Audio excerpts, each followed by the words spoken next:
If you want to build a resilient retail business, then you need to start pricing your products like a business and not like a hobbyist. In this episode, we're going to be talking through pricing step by step, discussing why it's so difficult and how the value triangle, which covers price, quality, and desirability, can help you feel really confident charging what you and your products are worth. Welcome to the Resilient Retail Game Plan. I'm Catherine Edley, and in the next few minutes, you're about to get powerful real-world retail strategies from insights shared both from my guests and myself, backed up by my 25 years in the retail industry. Keep listening to learn how to grow a thriving, profitable product business. Let's jump in with this latest episode. Now, pricing is an absolutely fascinating topic and one that I love to dig into. And one of the reasons that it's so interesting is that it stirs up a lot of feelings for a lot of people, which is why I sometimes feel like starting your own business can be a bit like a crash course in therapy. But pricing is really something that cuts to the heart of all of those questions around money mindset. It can make what should be a very objective business decision into something that is quite difficult. So there are different pricing conundrums based on your business model. For example, if you are a reseller, so you mostly sell products that other people send you, or that you mostly sell products from other retail businesses or brands, then you will be given a RRP, recommended retail price, by your suppliers. Now, just a quick note on that. Remember that the extra R is there for a reason, the recommended. Nobody can actually tell you what you have to set your prices at, that it has to be a recommendation only to avoid things like price fixing. So no one can legally enforce and make you sell your products for a particular price. However, it is often a little bit easier for you if you are a reseller because you are effectively given a product and you're given an indication of what the price should be most of the time. Product creators, whether it's something that you're making yourself or manufacturing, they face a different challenge. You've got to set your own pricing from scratch. And that is what this episode is going to focus on. Now, there's lots of concepts in this episode that will be really relevant for you if you are a reseller as well. If you're somebody who is communicating to your customers about your products and their prices, there's going to be lots that you'll take away. Ultimately, the heart of this is about what do you do when you know that you need to set your prices and you're not already given something to work from. One of the issues that I see come up a lot, and one of the reasons that I wanted to address this in this episode, is that undercharging is a real epidemic amongst small business owners. So what is undercharging? Undercharging is when you consistently charge lower than what the market rate suggests for your products. And it is something that a lot of small businesses do. And there's a few key reasons why it happens. One, simply speaking, undercharging often comes from lack of confidence, and lack of confidence either in yourself or in your product. So people might say, oh yes, I know that people do spend £90 on a diptyque candle, but this is just my candle, so why would somebody pay that? Or perhaps you're looking at it thinking, well, you can get other handmade brands for this price, but I think because it's mine, would people really spend that much on my candle? So if there's an issue about belief in yourself and your product, that can often lead people to end up undercharging. Two. The second thing that often people talk to me about is they'll say, I want to create a product that is affordable for my customer. And therefore, they feel like what they're doing is effectively kind of a mission to keep their prices lower. And what I'd love to say to this, which is said with much love, is that what your customer can and can't afford is none of your business. Now, somebody said this to me way back at the beginning of my business, and it's actually really quite liberating if you think about it. Because if you're going to be insistent that your customer can't afford something unless you keep it a certain price, you can end up fighting with yourself and feeling like, oh, I can't increase my prices. But actually, the truth is you don't know what your customer can afford, and it's not really your business to know. It's your business to create a business that is going to be sustainable for you financially in the long term. A sustainable business has to support you financially, and if you don't get your pricing right, if they can't charge enough money for their products, then they can't make enough profit, and they can't make enough profit, then they can't pay themselves. And I can guarantee that if you can't pay yourself from your business in the next 3 to 5 years, you will make a decision that this is just something that you can't keep going with. If you really want to help your customers, be around for the long haul and don't let yourself fall into that trap of feeling like, oh, I can't charge more because my customer can't afford it. The question of affordability is something that I find really fascinating because we often tell ourselves these stories about what people can and can't afford. The truth is, if people really want something, they will find the money for it. And you only need to look at the latest tech fad, AirPods or things like that you just think, reasonably speaking, you wouldn't expect people to be able to afford, but somehow they do. So I think affordability can sometimes be something that we tell ourselves that is maybe a story that we tell ourselves that keeps ourselves feeling stuck. 3. And the final reason that people tend to underprice is that they believe that low prices are more appealing. And of course, yes, there are psychological price barriers. I'm not saying that price isn't important, but people will often say, oh, I can't charge more because I just won't sell anything. But don't forget, there is also this idea of being reassuringly expensive. And ironically, I've actually seen people increase their prices and see their sales go up. Because before, there was this disconnect in the customer's mind. They were naturally a bit suspicious, thinking, wow, if this product is really as good as they're saying it is, then why is it this price? It just doesn't make any sense. Pricing too low can backfire. It can lead people to believe that quality is not as good as you're claiming. So if you're ever tempted to just keep your prices really low because you're convinced that's the only thing that's driving your sales, then I would challenge you to really have a listen to everything else that I'm saying in this episode about how you actually go about setting your prices in a logical way. Ask yourself, is it true that I have to keep my prices at this point? And sometimes, I will absolutely put my hands up and say sometimes there are people whose businesses, the customer has a really, really clear price point in their mind for that particular product, and it is hard to increase it. So I'm not saying that's never the case, but I've also seen lots and lots of cases where people have told me categorically they can't sell it for more, and they've actually gone on to increase their prices and either seen no impact on their sales, but a big impact on their bottom line, or actually seen their sales increase. So how do you know if you're undercharging? Well, partly as we come on to talk about later, we'll have a look at how your products are priced compared to your competitors. That's a really interesting and obvious sign.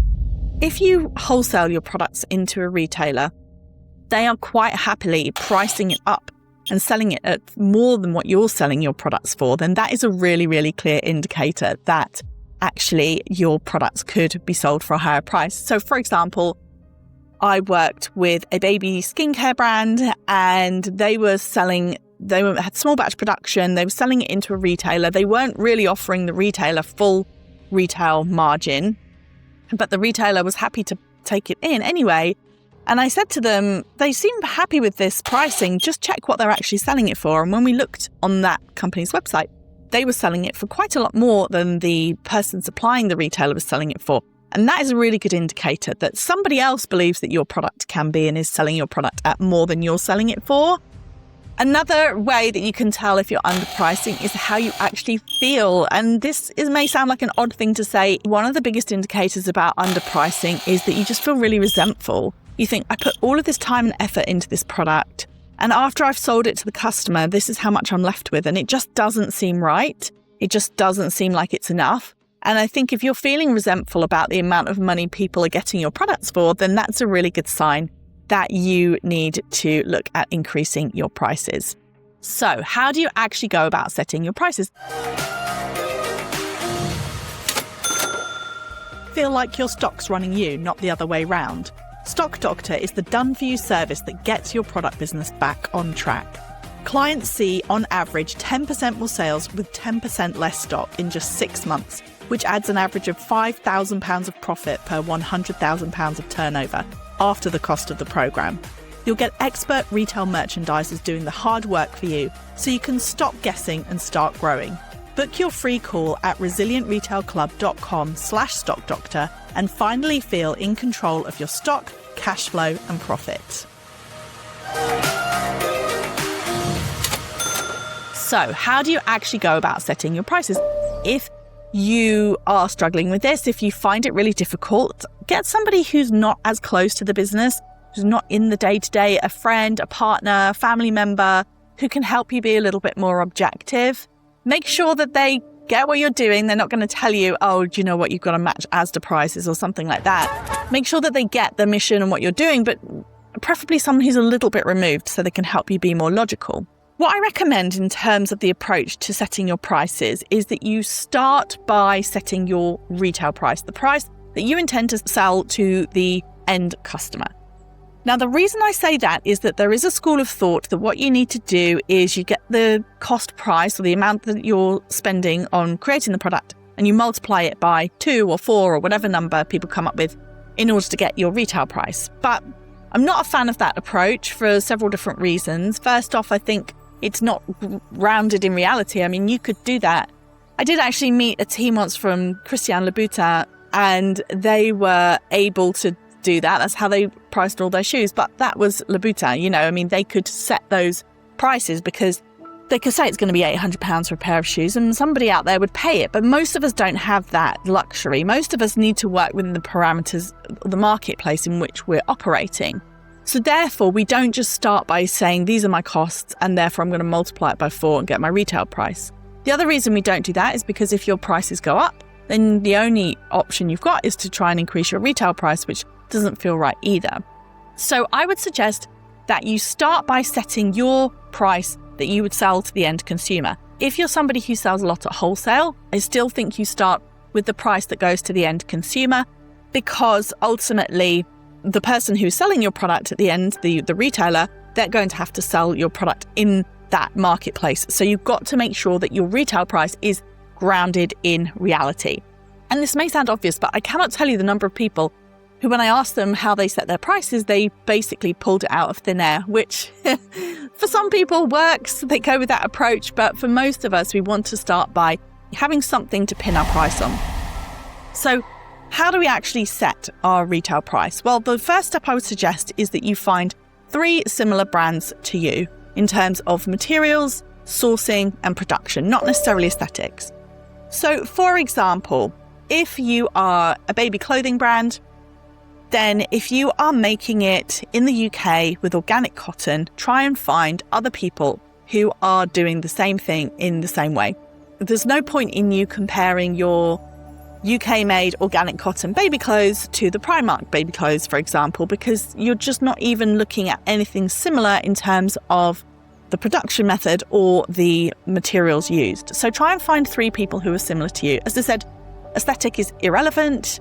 So if they're bright neon and you're Scandi pared back, that's absolutely fine. But we're just trying to get a sense of the actual way that products are made. And then have a look at how they are priced. Now, big retailers have software that scans all of their competitors and tells them what all the price comparisons are. But back in the day, we used to have to go out to the shops and go around with a notepad and make notes as to what all of the competitors were doing in terms of pricing. And it wasn't about copying, it was about understanding the reality in which your customer operates. So that's what you're trying to do here. You're just trying to understand, if you're in the market for a pair of organic baby leggings, how much might you pay, or how much might you be able to get them from somewhere else? So once you've done that, you effectively work out by product type what their pricing structure looks like, where it starts at, where it ends at, what the kind of range is, what the products that they seem to sell the most of, where do they sit, and you get a really good sense of what's going on. And once you've done that, you then decide your pricing in comparison. Now, there is no need for you to match it exactly if you don't want to. You can say, right, everyone's selling their leggings for £28. I'm going to pitch my leggings at that price. But also you might say, do you know what? Ours are hand finished. Ours are reversible, for example. They're all at 28, but I think we could go at 32. Whatever you feel is appropriate, you can do it, but you just need to benchmark it somewhere. So you either go in at the same, parity, you go in above, which is the premium pricing model, or you might go below, which would be a value pricing model. In other words, everyone's at 28. I think we can bring ours in at 24 and still make an okay margin, so we're going to go there. Now, I don't generally recommend a value model for small businesses because before you know it, we'll all be trying to undercut each other, and that's not good for anybody. And most small business owners are not going to ever be able to compete on price, especially when you compare it to big retailers. So don't try the value model unless you've really got a compelling reason that you feel that you can come in under your competitors. Don't do if it's just a confidence thing. If you're like, oh, well, maybe their leggings are nicer than mine, I don't think I can charge that. No, that's not okay. You want to pick your pricing position based on your competitors, but it doesn't have to be the same as theirs if you don't want it to be. After you've done that, then you want to sense check with your customers. Now, the most important thing is that do not go to your customers and ask them, would you pay £28 for this pair of leggings? Because most people are aspirational. In other words, they'd like to think that they would spend £28 on a pair of leggings, or they're trying to be nice. So they'd say, yes, of course I would. But what you really want to understand is what their past behaviour has been. You want to understand, for example, you could ask them, when you've bought baby leggings in the past, how much have you paid for them? And get an understanding of what they actually paid, their actual real world behaviour. And this gives you an anchor in real world insight into your prices. If everyone comes back and it's a much lower than you expected, which often is the case, because ultimately most small business owners are operating in effectively kind of a premium pricing model already. Most people are not competing on price. Ask them how much they paid when they bought it for a special occasion or for a gift. Because again, most small businesses, we tend to sit in that gifting price bracket because it's not the cheapest that you're going to get something, but it's always the nicest. So make sure that you're getting an insight not just into what they would pay on an everyday basis, but what they would pay in the case of something that they were gifting. And that will help give you some confidence around your pricing and where you're sitting. Now, if you're first starting out or you don't have access to your ideal customers, have a think about somebody. Do you know someone in the real world who would fit your ideal customer profile, even if they'd never bought from you before? Could you do a bit of research that way? In fact, I remember being told once when I very first started my business, before you start your business, you should talk to 100 potential customers and ask them what they want and ask them about their buying habits before you even get started. So if you're early on in your journey, how many people can you find and how many people can you ask about your pricing? So there you've set yourself your pricing, you've given it a bit of a check with some real world customer feedback. And then once you've done that, you can actually go back and check your margins. So last week's episode was all about profit margins. So if you want a bit of a refresher on that, then go listen to episode 259. I'm not going to get into margins too much now, but even though profits are really important, you always have to start with the final retail price. And then at the end of that, work out whether or not it's making you enough profit. This is the best way to do it because you've set your price in reality and now you're going to check the profitability. And the question is, what do you do if you do all of this and then all of a sudden you work out, well, actually, I'm not making enough profit. I really can only sell these for £24, but it's going to cost me £18 to produce. It's much better to know about this now than to figure it out 6-12 months down the line or even several years into the business. And then I would encourage you to think about, are there any ways that you can tweak your costs? Can you simplify production? Can you use a different material, a different way of producing things? Can you negotiate with your supplier, especially if they've been supplying you for a while and you've got a good track record? Can you see if there's anything they can do on their pricing? This is what big retailers do every single day. The number of meetings that I was in where effectively we'd be starting with a product, working out what the ideal price was for it, and then working backwards to get an ideal cost price. That is something that happens all the time. So if you're working with a supplier, they will 100% be used to having this kind of conversation. How can we make this cheaper? How can we bring the costs down? For me, the thing is you mustn't compromise on something that is core and essential to your business. So for example, if we're saying, can you make it with cheaper materials? If you have a certain fabric that you use that is absolutely your calling card, do not change that. But is there something else that you can do? The supplier also will be able to help you. If it's not something you're making yourself and you're having it manufactured for you, then ask them, what would it take to bring it in at this price? They may be able to help you come up with some answers.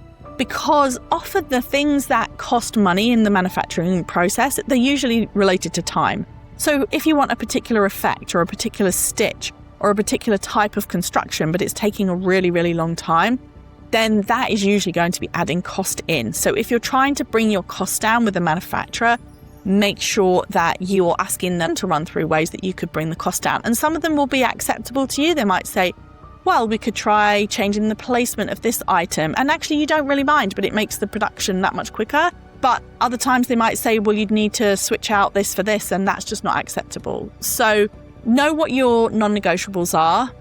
But don't be afraid to have that conversation with your supplier because they will be used to it. Big retailers do this all the time. They say, okay, how can we make this work? And if you're making it yourself, have a think about the same thing. Are there any elements that you can switch out? Other ways of producing things that take less time? The other thing that I would say as well is, and really importantly, you must make sure that when you're checking your margins, if it's a handmade item, that you're factoring in your time as well to make sure that you have that cost covered. So once we've set our prices then, we've checked our margins, we're happy that they are where they need to be. How do you communicate your price to the customer? Now, that might sound like an odd question because obviously your customer could go onto your website and they can see your price. But I think one of the most important elements of pricing is understanding that customers don't buy based on price alone. Customers buy based on value. So that is effectively whether or not they consider the item that you're selling to represent good value. If they believe it represents good value, they will buy it. And if they don't think it's good value, they won't buy it. This is what I call the value triangle. The value is made up of three things: the price of the product, the quality of the product, and the desirability. So to dive into that in a little bit more detail, all three of those have to be aligned for something to sell. So if we take an example of 2 pens, back in the day, I worked at Paperchase and we had 2 pens that were best selling for different reasons. The number one unit seller was the Bic Biro, a black Bic Biro for £1.50. It was great value for the customer because they knew that it wasn't super high quality, but they knew it would write. It was the right price, and therefore it was what you'd call a commodity product because it was all about low price and acceptable quality. And we sold lots of those. That was our number one unit bestseller. It did the job. It got things done, and people were happy to pay £1.50 for that. But then we also had a £65 fountain pen that was one of our best sellers in terms of sales value. Now, this had desirability. It looked beautiful. It was high quality, well made, would be long lasting. And therefore, the price of £65 felt like it was good value because everything else was aligned. And they did a lot of around desirability, limited edition colours and that kind of thing as well to really kind of trigger that. But ultimately, it was about having a beautiful pen that was well made, that felt like that £65 represented good value. So the word value is not synonymous with cheap. It's about, do you think that the money that you're paying for this is worth it? If you find that you're struggling to set your prices at the right level, if you feel like, I know that this needs to be £60, but I'm really struggling to get people to understand that it should be £60 and everyone thinks it should be cheaper, the question you have to ask yourself is, am I doing enough to communicate the quality of this product?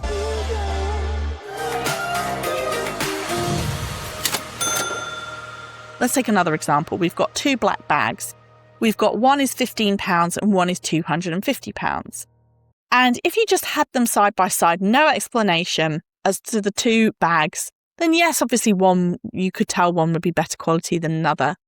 But you would have to really love the 251 to say, right, this is definitely the one I want to go for. But imagine that instead of just it being £250, there was a whole story around this bag, that it was made from leather offcuts from the leather industry. Therefore, it was reducing waste. The interior had a lining made out of recycled polyester from bottles that would otherwise go into the ocean. So recycled ocean plastics to make the polyester for the inside. The bag itself was made in an East London atelier by women who had been stitching bags for high-end fashion houses for the last 40 years. And as you can see, the storytelling element of this, the story of the production, the story of the quality of the materials used, the purpose behind it, that all of a sudden starts to become a lot more interesting and a lot more desirable, and the value starts to make sense. So the great thing about this is it makes great content, it's great storytelling content, and it can really help you illustrate your customer why they need to spend that money with your brand as opposed to picking up the £15 mass-produced tote instead. This is really the value triangle in action, and I would suggest that if you do not feel that you're able to charge the prices that you know that your products deserve, really look at the way that you communicate that value to your customer and see if there's ways that you can illustrate it in more depth. Can you show behind the scenes footage? Can you show the people who are making the product? Can you show the process? For example, Indian block printing. It's such a labor-intensive technique, and it's absolutely fascinating if you have block printed products. Are you explaining to people what that means? Because people don't know. And it's always useful for you to remember that you have to explain this to your customer. You are in the weeds all the time in your business. You know why it costs, but your customers don't until you tell them. So if you're struggling to get the prices that you need, make sure you're communicating it. One of my mantras is, if it's worth more, charge more, but explain why. That explanation piece is absolutely crucial. And desirability is the final piece as well. So desirability, it's completely subjective. I've worked in lots of different businesses and worked with hundreds of different businesses. And I can tell you that their number one bestseller is often extremely different one to the other. But the thing that unites all of them is that they are something that the ideal customer really wants. It is really tuned into the ideal customer and it's getting an emotional response from them. So this is something that it's hard to manufacture exactly, but you've got to keep going. You've got to remember that the more your product is completely attuned to what your ideal customer wants, the easier it will be to sell. And also it gives you what I call price elasticity.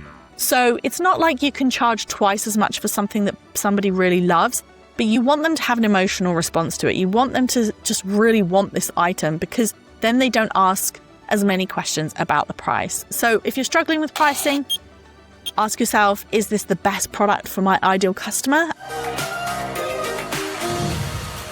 And also, are you doing enough to explain to the customer the ins and outs and the why behind why something needs to be the price that it is?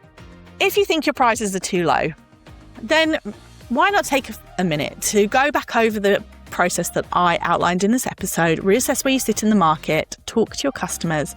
And then once you've done all of that and you've assessed, do you need to change them? Do you need to tweak them? Then check your profitability. And if you're struggling to get the prices that you know that your products deserve, then make sure you use the value triangle concept to help guide your messaging. And the other thing I would say as well is that if you haven't checked your prices against your competitors in the last 3 to 6 months, check them again, because it used to be something that we could do once a year, but in the era of rising prices all the time, it's stabilized a little bit, but still you need to be double checking that the whole market hasn't moved. And I've had this conversation with a few people where they say, well, I can't charge more than this for a t-shirt because that's what everyone else charges. And then we've double checked and everyone else has been putting their prices up. So make sure that you can, hand on your heart, say that you've got the most up-to-date information. And just remember that customers don't pay for products. They pay for perceived value. So if it's worth more, charge more, but make sure you explain why. And if it feels really hard, then help bring somebody objective into the process. And be brave. You might be surprised by how well your customers actually end up responding. Thank you so much for listening. Do take a moment to follow the podcast or subscribe or whatever platform that you're on. And if you have a minute to rate and review it inside Apple Podcasts, that makes all the difference. See you next week.